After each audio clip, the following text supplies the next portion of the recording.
Assalamualaikum warahmatullahi wabarakatuh. Nama Novia Priyani, NPM 1820 062208. Lokal 6B non-reguler. Dengan ini saya membahas tentang diplomasi dan kerjasama luar negeri. Diplomasi merupakan salah satu instrumen penting dalam pelaksanaan kepentingan nasional di suatu negara. Diplomasi sebagai alat utama dalam pencapaian kepentingan nasional yang berkaitan dengan negara lain atau organisasi. Melalui diplomasi, sebuah negara dapat membangun citra tentang negaranya dalam hubungan antar negara pada umumnya. Diplomasi merupakan praktek pelaksana perundingan antar negara melalui perwakilan resmi. Perwakilan resmi dipilih oleh negara itu sendiri tanpa ada campur tangan pihak lain. Diplomasi antar negara dapat mencakup seluruh proses luar negeri, baik pembentukan kebijakan luar negeri dan terkait pelaksanaannya. Diplomasi dikatakan juga mencakup teknik operasional untuk mencakup kepentingan nasional.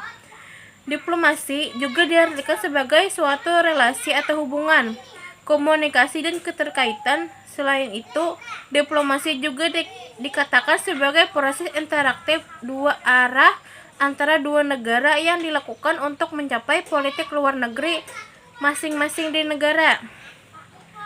Diplomasi dan politik luar negeri sering diibaratkan sebagai dua sisi mata uang yang tidak dapat dipisahkan. Dikatakan demikian karena politik luar negeri adalah isi pokok yang terkandung dalam mekanisme melalui dari kebijakan luar negeri yang dimiliki oleh suatu negara. Sedangkan diplomasi adalah suatu proses dari politik luar negeri. Oleh karena itu, diplomasi dan politik luar negeri saling berkaitan dan mendukung satu sama lain. Diplomasi terus mengalami perkembangan seiring dengan adanya saling ketergantungan. Kegiatan diplomasi, salah satu proses yang sering dikaitkan adalah dengan menggunakan cara negosiasi di samping bentuk kegiatan diplomasi, seperti pertemuan, kunjungan, dan perjanjian-perjanjian. Oleh karena itu, negosiasi merupakan salah satu bentuk diplomasi untuk menyelesaikan perbedaan secara damai dan memajukan kepentingan nasional di suatu negara. Suatu negara untuk memulai dan melakukan hubungan diplomatik dengan negara lain terdapat tata cara. Mengaturnya tata cara tersebut dalam Konvensi Wina tahun 1961 tentang hubungan diplomasi yang digunakan sebagai acuan dasar hukum diplomatikan, dan konvensi tersebut telah diratifikasi oleh pemerintah Indonesia menjadi Undang-Undang Nomor 1 Tahun 1982 tentang pengesahan Konvensi Wina tentang hubungan diplomatik. Tentang protokol opsionalnya adalah hal memperboleh kewarganegaraan. Konsep diplomasi merupakan salah satu instrumen penting dalam pelaksanaan kepentingan nasional.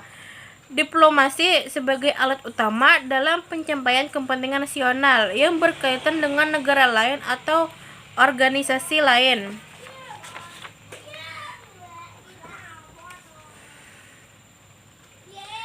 Untuk mencapai hasil optimal dalam diplomasi perlu ada gerakan kuat dalam negeri sebagai sebuah sendi dalam gerakan diplomasi itu. Salah satu tujuan nasional Indonesia yaitu melaksanakan ketertiban dunia dengan meningkatkan persahabatan, kerjasama internasional dan regional melalui forum multilateral dan bilateral yang pada akhirnya memberikan manfaat besar bagi kepentingan pembangunan nasional di segala bidang. Salah satunya di bidang diplomasi merupakan suatu instrumen penting dalam pelaksanaan kepentingan nasional di suatu negara. Diplomasi sebagai alat utama pencapaian kepentingan nasional yang berkaitan dengan negara lain atau organisasi internasional. Melalui diplomasi ini, sebuah negara dapat membangun citra tentang dirinya. Hubungan antar negara pada umumnya diplomasi dilakukan sejak tingkat awal. Diplomasi terus mengalami perkembangan seiringnya dengan adanya saling ketergantungan antara satu negara dengan negara lain.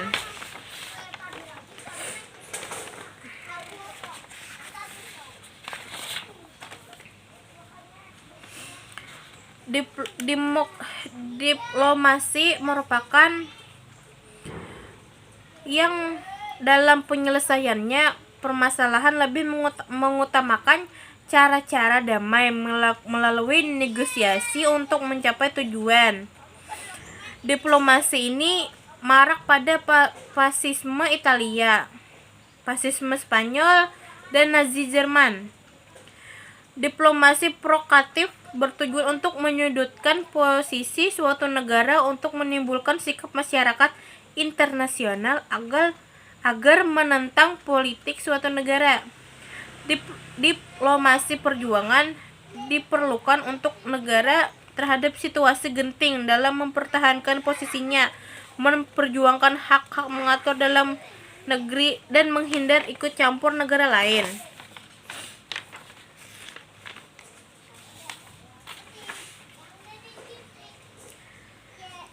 Perjalanan hubungan antara keduanya negara, yaitu Indonesia dan Filipina. Pertemuan tersebut terjadi pada kedua negara, yaitu Indonesia dan Filipina, yang saat ini diwakili oleh kepala negara masing-masing, yaitu Presiden Soekarno dan Presiden Elpidio Quirino, mengikuti konferensi New Delhi yang diadakan 22 sampai dengan 25 Januari 1949. 10 yang diselenggarakan oleh Perdana Menteri Nehru dari India yang mempertimbangkan pertanyaan kemerdekaan Indonesia. Setelah pertemuan yang terjadi kepada Presiden Filipina Elpidio Quirino dengan Presiden Indonesia Soekarno-Hatta, pertemuan di antara petinggi negara tersebut terjadi lagi pada konferensi Asia Tentara di Aquarium. Konferensi di Asia Tenggara tersebut merupakan nenek moyang dari Kehimpunan Bangsa-Bangsa Asia Tetangga. Kedua negara telah mendirikan kedutaan besar masing-masing, ibu kota negara. Indonesia memiliki kedutaan besar Republik Indonesia di Manila dan konsulat di Davao City. Sementara Filipina memiliki kedaulatan besar di Jakarta dan konsulat di Manado dan Surabaya. Kunjungan diplomatik tingkat tinggi telah dilakukan selama bertahun-tahun untuk melembangkan hubungan antara kedua negara. Perjanjian berdasarkan ditandatangani pada tanggal 21 Juni 1951.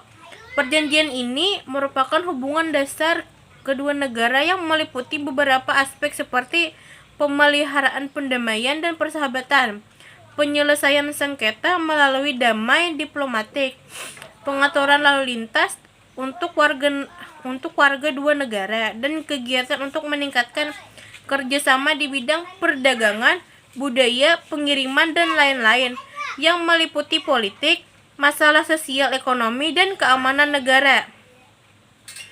Pada tahun 1967, kedua negara bersama-sama dengan Thailand, Singapura, dan Malaysia mendirikan ASEAN untuk menjamin perdamaian dan stabilitas kawasan.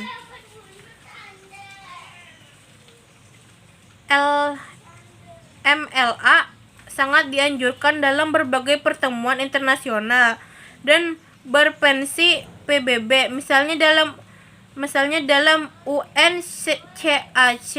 Negara kedatangan dianjurkan untuk memiliki kerjasama internasional antara lain dalam bentuk MLA yang guna memberantas korupsi. MLA merupakan proses hukum dan terdampak pada kepentingan pribadi suatu negara.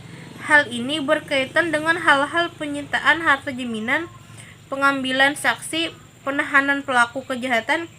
Keuntungan dari MLA adalah pemerintah yang dimohonkan mengizinkan negara pemohon untuk menerapkan aturan penegakan hukuman dan pemerintah barang bukti untuk melaksanakan penuntutan. Sampai di sini.